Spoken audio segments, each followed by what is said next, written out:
Pendidikan Calon Guru Penggerak Angkatan 7 Kabupaten Malang, Provinsi Jawa Timur. Aksi nyata Modul 1.4 Budaya Positif oleh Harmini SPD. Perkenalkan, nama saya Harmini, calon guru penggerak. Fasilitator Ibu Dr. Randa Woro Praptiningsih, SPD, MPD. Pengajar praktik Bapak Muali, SPD, MSI. Rancangan tindakan untuk aksi nyata. Latar belakang. Keyakinan kelas adalah sesuatu yang diyakini bersama yang berasal dari penyatuan pikiran untuk menjadi nilai-nilai kebaikan untuk diturunkan di kelas-kelas. Tujuan aksi nyata. 1. Menciptakan murid yang merdeka dan disiplin diri yang kuat. 2. Menumbuhkan budaya positif di lingkungan sekolah dengan meyakini nilai-nilai kebajikan universal. Tolak ukur. 1. Terbentuknya keyakinan kelas melalui kegiatan kesepakatan kelas yang dilakukan wali kelas. 2. Siswa mampu menjalankan keyakinan kelas yang telah dibuat. Lini masa tindakan. Langkah-langkah yang akan dilakukan. 1. Menghadap kepala sekolah untuk menjelaskan pentingnya penanaman budaya positif dan keyakinan kelas di sekolah, serta meminta izin untuk mendiseminasikan bersama rekan guru. 2. Mengumpulkan rekan guru untuk melakukan diseminasi pemahaman materi budaya positif atau keyakinan kelas dan segitiga restitusi. 3. Berkoordinasi dan berkolaborasi dengan wali kelas untuk membuat keyakinan kelas di kelas masing-masing. 4. Memantau, merefleksi, dan mengevaluasi keyakinan kelas yang telah dibuat. Dukungan yang dibutuhkan. 1.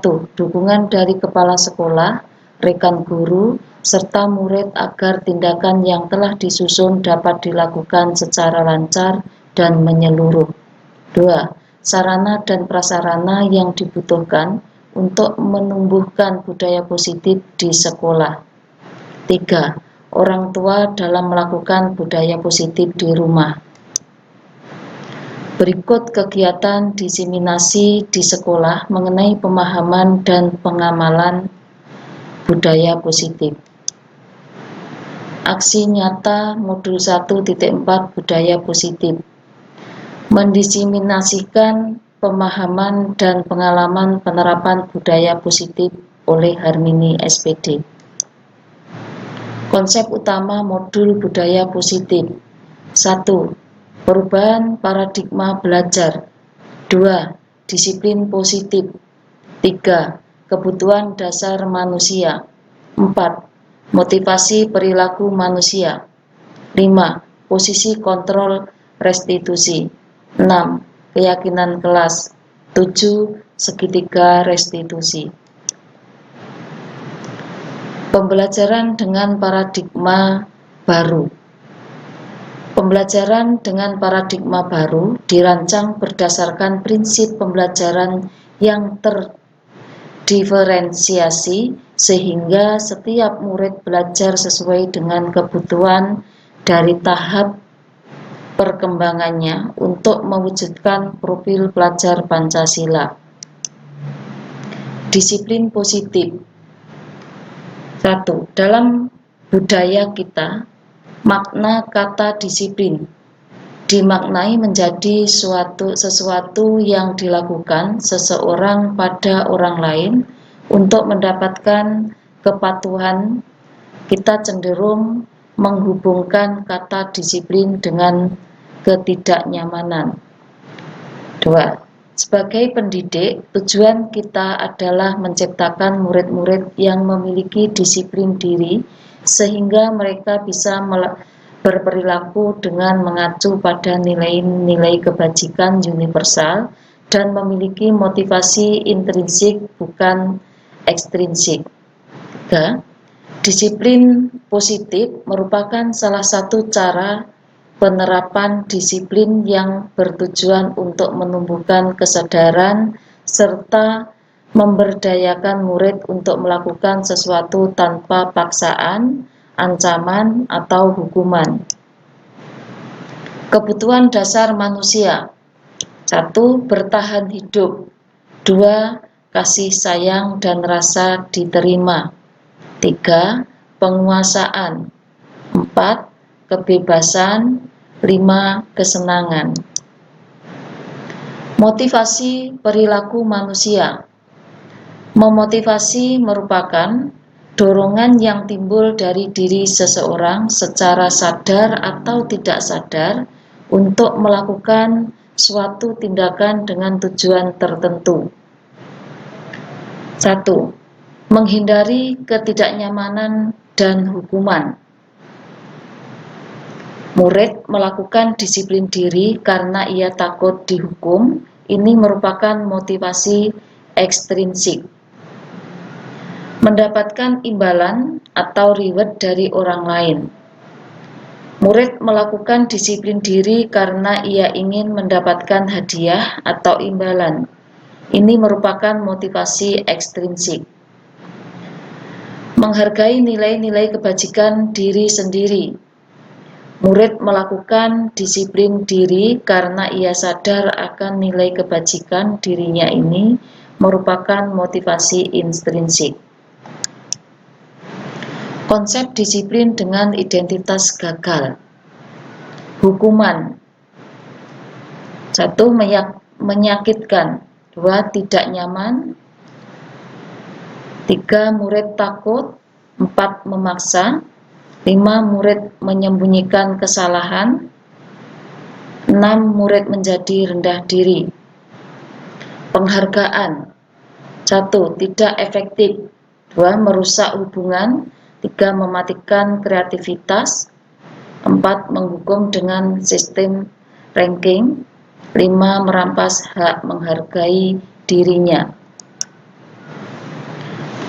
Konsep disiplin dengan identitas sukses. Konsekuensi. 1. Penguatan jangka pendek. 2. Perlu monitoring berkelanjutan. 3. Stimulus respon. 4. Murid menghormati peraturan. 5. Kehilangan waktu untuk merenungi kesalahan. Restitusi. 1. Murid bertanggung jawab untuk berperilakunya. 2. Fokus pada pemecahan masalah jangka panjang. 3. Murid menghormati dirinya dan orang lain. 4. Teori kontrol atau dirinya memegang kontrol.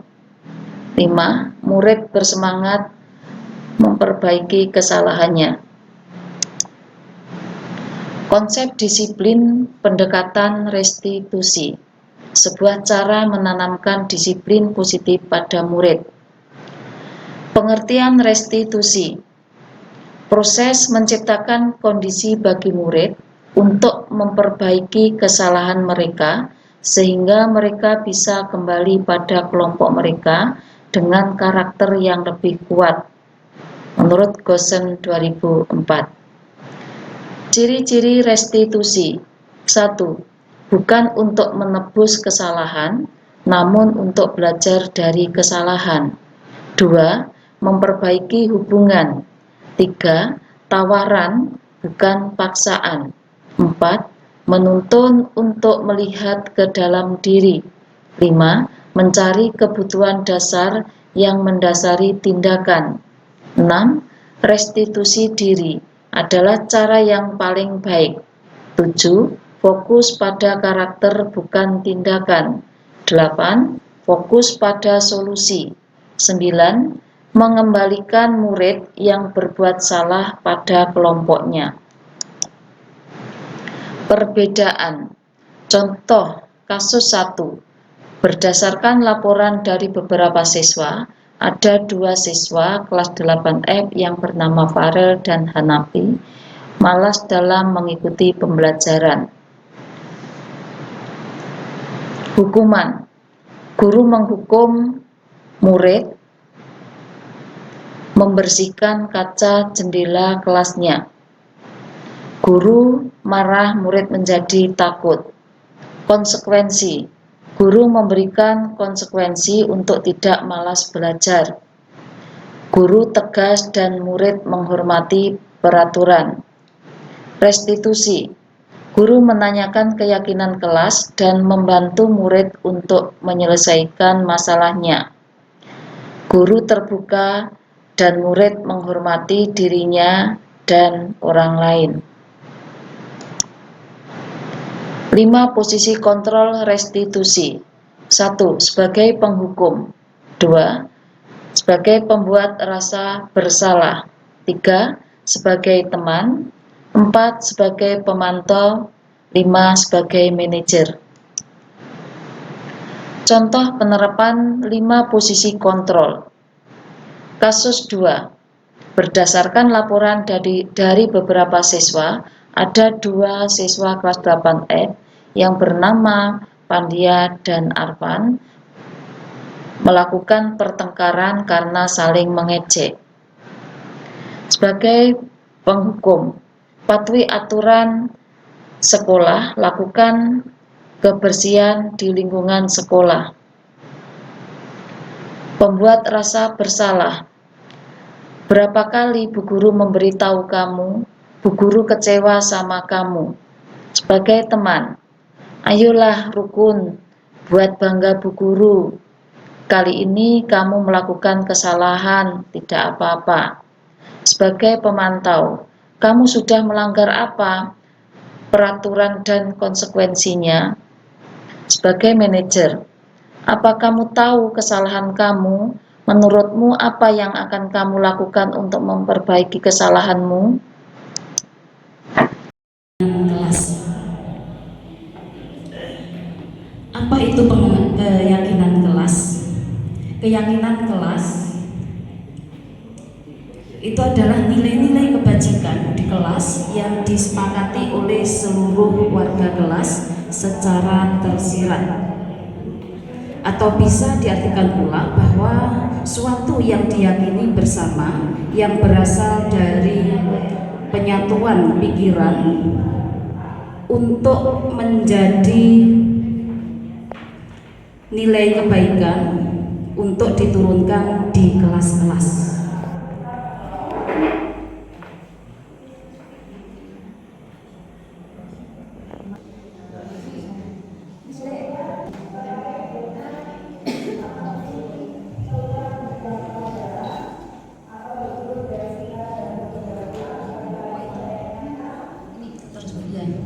Keyakinan kelas, mengapa keyakinan kelas? Mengapa tidak peraturan kelas saja?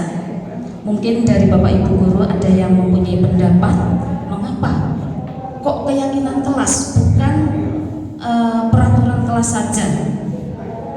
Mungkin dari Bapak Ibu Guru ada yang ingin berpendapat? Seperti kesepakatan kelas gitu. Iya. Iya. Ya. Kalau keyakinan kelas itu timbul dari kesadaran siswa itu sendiri tanpa adanya paksaan dari pihak manapun. Sedangkan peraturan, kalau peraturan itu anak-anak melakukan sesuatu itu karena mereka takut akan adanya hukuman. Jadi bukan atas kesadaran dari dirinya. Sebagai contoh, mengapa kita memiliki peraturan tentang penggunaan helm pada saat mengendarai sepeda motor? Nah, itu berupa keyakinan kelas atau peraturan kelas, Bapak Ibu? Itu merupakan peraturan kelas yang dimana anak itu melakukan menggunakan helm itu karena ingin dirinya selamat. Yang sekolah di dalam kelas itu semua harus memakai seragam yang sama.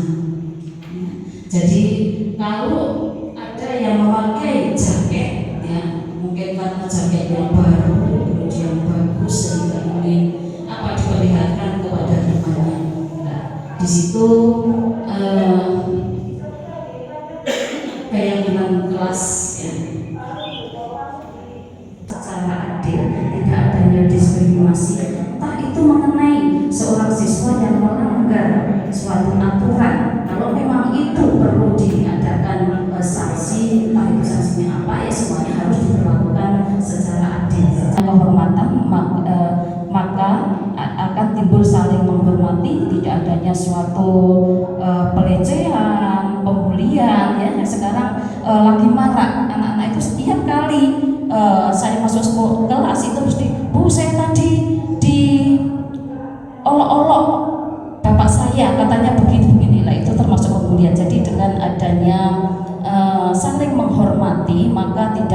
istilah-istilah pembulian atau juga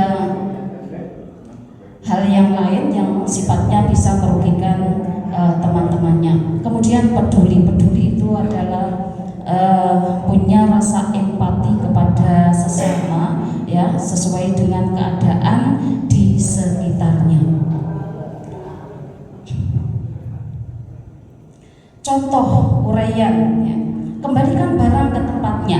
Jadi dengan adanya kembalikan barang ke tempatnya, jenis nilai kebajikan apa yang akan timbul, yaitu nilai tanggung jawab. Jadi siswa itu mempunyai rasa tanggung jawab, ingin mengembalikan apa yang sudah dia pinjam. Kemudian dilarang mengganggu orang lain. Jenis nilai kebajikan apa yang akan timbul, yaitu saling menghormati, tidak adanya istilah mengizinkan tadi atau pembulian dan yang lainnya.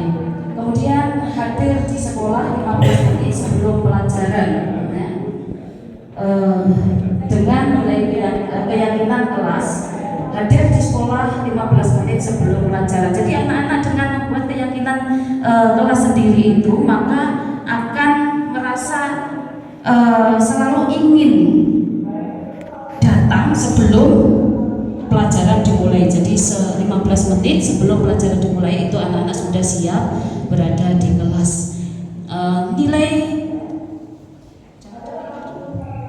Nilai kebajikan apa yang akan timbul, yaitu menghormati orang lain dan komitmen yaitu karena sudah membuat keyakinan kelas, maka siswa akan selalu hadir tepat waktu sesuai dengan apa yang sudah dia yakini. Kemudian yang keempat, dilarang melakukan kekerasan. Jadi dengan membuat keyakinan dilarang melakukan kekerasan, maka akan nilai kebajikan yang akan timbul adalah rasa aman, ya, rasa aman, saling menghormati, ya. Jadi anak akan sadar bahwa oh iya, seandainya saya melakukan hal seperti ini itu akan menyakitkan orang lain, ya, sehingga anak sudah meyakini bahwa itu tidak akan dilakukan karena semua masukan. Jadi semua anak itu disuruh untuk menulis keyakinan kelas apa yang akan diterapkan di kelas masing-masing agar di dalam pembelajarannya itu nanti bisa berjalan dengan kondusif. Kemudian curah pendapat, yaitu melaksanakan keyakinan yang telah disepakati. Susunan keyakinan yang berikutnya adalah tinjau ulang keyakinan dan sepakati. Kemudian temukan nilai kebajikan. Untuk curah pendapat, tadi anak-anak disuruh untuk membuat apa yang ingin disampaikan dalam kesepakatan kelas, ya. Suatu contoh, saya kemarin membuat keyakinan kelas murid, ya. Maka masing-masing anak itu ada yang menulisnya sama, ada yang menulisnya juga berbeda. Nah, itu diklasifikasikan, dikelompok-kelompokkan mana yang sama. Nah, itu nanti bisa disepakati bersama. Suatu bisa mengenai kedisiplinan atau bisa juga mengenai harus memperhatikan guru ketika guru menjelaskan. Jika ada yang sama, yaitu diklasifikasikan masing-masing tentang kedisiplinan atau tentang harus saling menghormati atau juga mendengarkan ketika guru mengajar dan lain sebagainya. Jadi masing-masing itu diklasifikasikan sehingga tidak terlalu banyak atau 32 jenis keyakinan kelas tidak, tetapi dari semuanya itu bisa dikelompokkan masing-masing sehingga hanya terdiri dari beberapa saja yang bisa dan mudah diingat dan juga bisa dilaksanakan dalam keyakinan kelas. Tinjau ulang keyakinan dan sepakati. Jadi jika di dalam suatu kelas apa yang sudah dijadikan keyakinan kelas kemudian ada siswa yang melanggar, lah itu juga bisa dijadikan yang ditinjau ulang. Suatu misal, oh ini ada anak yang melanggar. Bagaimana anak-anak, apa ini bisa dijadikan keyakinan kelas juga? Suatu misal ada yang jawab, oh iya Bu bisa. Nah itu nanti bisa juga dimasukkan dalam keyakinan kelas juga. Jadi itu inti dari tinjau ulang keyakinan dan sepakati. Kemudian temukan nilai kebajikan. Jadi yang sudah disampaikan oleh siswa ya, dari banyak keyakinan kelas tadi yang sudah diklasifikasikan, itu baru kita gunakan sebagai keyakinan kelas ya, sudah dikelompok-kelompokkan. Hanya beberapa, saya mencari membuat 7 keyakinan kelas, dan itu yang harus diyakini secara bersama, disepakati.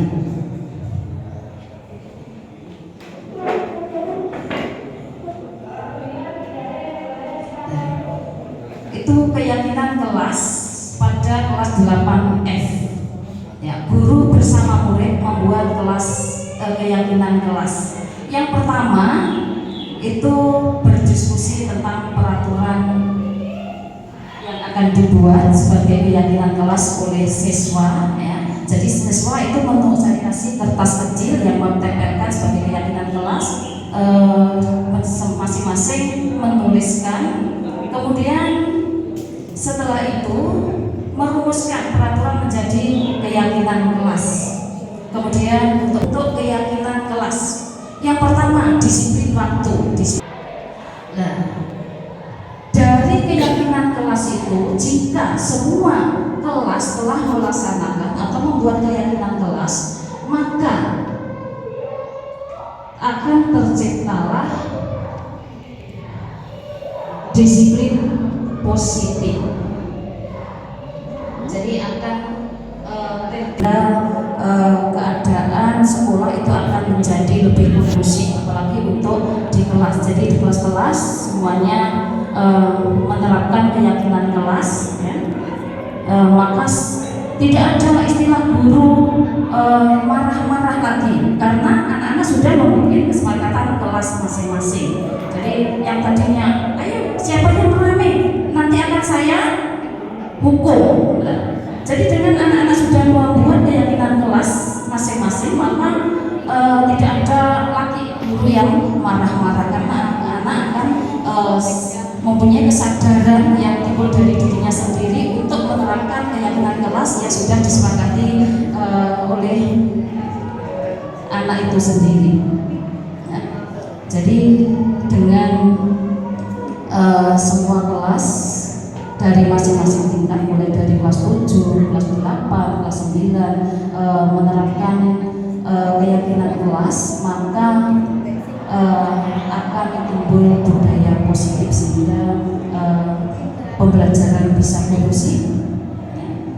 Apa yang diinginkan oleh siswa, apa yang diidam-idamkan oleh guru pun itu akan bisa terwujud. Nah, itulah keyakinan kelas. Terima kasih. Untuk selanjutnya dilanjutkan.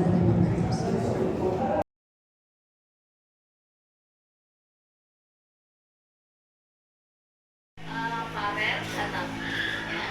Kalian saya panggil ke sini tadi karena saya mendapatkan laporan dari Bapak Ibu guru yang mengajar di kelas kalian, dan juga mendapatkan laporan dari teman kalian ya. Jika kalian itu selalu mengikuti pelajaran dengan tidak serius, jadi kamu dengan tidur-tiduran, kadang guyon ya. Apa benar itu kamu lakukan? Benar. Mengapa itu kamu lakukan? Karena kalau malam sering-sering bergadang. Kalau Farel ke rumah teman, pulangnya kemalaman.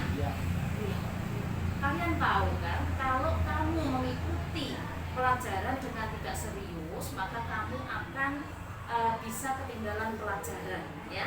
Selain itu tugas kamu menumpuk dan juga mengakibatkan nilai kamu kurang bagus. Ya kan? Ya. Mau kamu lakukan lagi itu? Tidak. Coba sekarang kalian buat pernyataan bahwa tidak akan mengulangi hal itu karena akan berdampak buruk bagi kalian. Anak itu.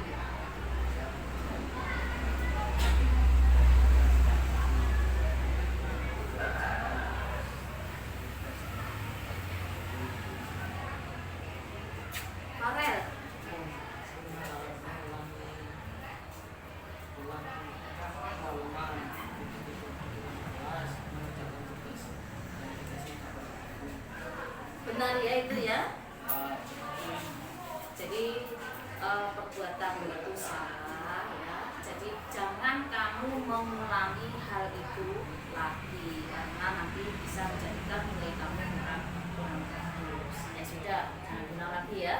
Ya, terima kasih. Bisa kembali ke kelas lagi. Pandia, Arfan, saya memanggil kalian ke sini karena saya mendapatkan laporan dari beberapa teman kalian bahwa kalian itu telah melakukan pertengkaran ya karena saling mengejek nama orang tua. Iya atau tidak? Iya. Kenapa itu kamu lakukan? Iseng. Kalau kamu terbawa emosi, ikut-ikutan teman. Kamu apa belum tahu kalau ejek-ejekan nama orang tua itu termasuk pembulian? Belum tahu. Ejek-ejekan seperti itu termasuk pembulian ya. Pembulian itu tidak boleh ya, tidak boleh kamu lakukan. Jangan ikut-ikutan hal yang tidak benar, jangan terbawa emosi ya, jangan iseng yang seperti itu, jangan ya. Kalau sekarang sudah tahu kalau itu termasuk pembulian dan tidak boleh dilakukan. Untuk selanjutnya, apakah kamu akan mengulangi perbuatan itu lagi?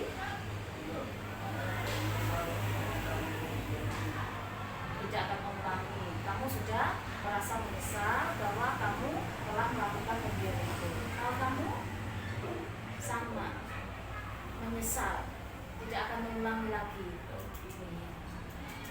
Jadi hal tersebut itu tidak diperbolehkan. Nah, tidak akan mengulangi lagi. Sudah sama-sama menyesal kalau itu membuat teman itu merasa jengkel, ya kan? Akhirnya timbul pertengkaran. Ya sudah, kalau seperti itu kalian sudah tahu ya. Sekarang kalian berdua saling minta maaf.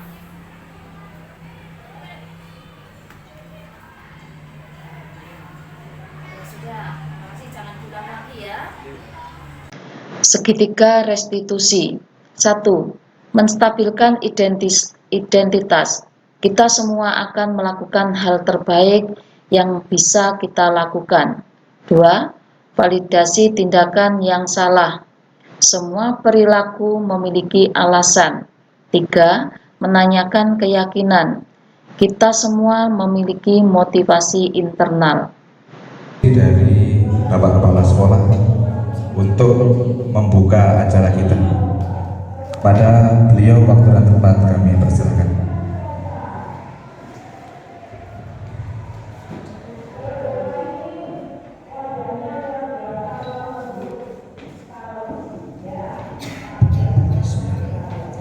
Assalamualaikum warahmatullahi wabarakatuh. Bismillahirrahmanirrahim. Alhamdulillahirabbil alamin. La haula wa la quwwata illa billah.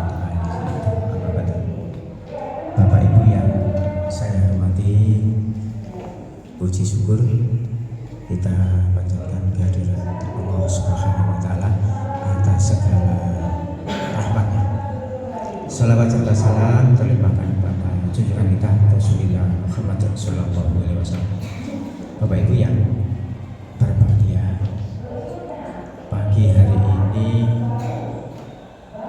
kegiatannya adalah sosialisasi dari Bapak Ibu calon guru penggerak. Ini sebagai aksi nyata bahwa beliau bergiat. Ya, memang butuh pengalaman, butuh aksi nyata yang seluruhnya nanti harus didokumentasikan sebagai hasil kegiatan daripada calon guru penggerak. Harapannya mungkin ini sebentar lagi sudah dibuka kembali, dibuka kembali pendaftaran guru penggerak. biologi sudah, katut yang tahun 9. Yang terbaru ada lagi 2 hari yang lalu ke berapa itu untuk Kabupaten Malang. Saya harapkan Bapak Ibu yang belum datang, nah ini tidak terbatas ASN saja, ya, B3K atau non ASN yang secara syarat administratif terpenuhi untuk mendaftarkan diri. Karena berkali-kali saya katakan bahwa kedepannya guru penggerak ini adalah pintu masuk untuk dunia pendidikan. Misalkan Bapak Ibu guru yang seperti Pak Is, Pak Adi, saya nggak mengatakan itu Assalamualaikum warahmatullahi wabarakatuh. Perkenalkan, nama saya Triyuli Sofiawati. Setelah saya mengikuti pemaparan materi dari Bu Armini, saya menjadi bersemangat untuk melaksanakan budaya positif yang berkelanjutan. Selamat dan sukses selalu Bu Armini. Terima kasih. Wassalamualaikum warahmatullahi wabarakatuh.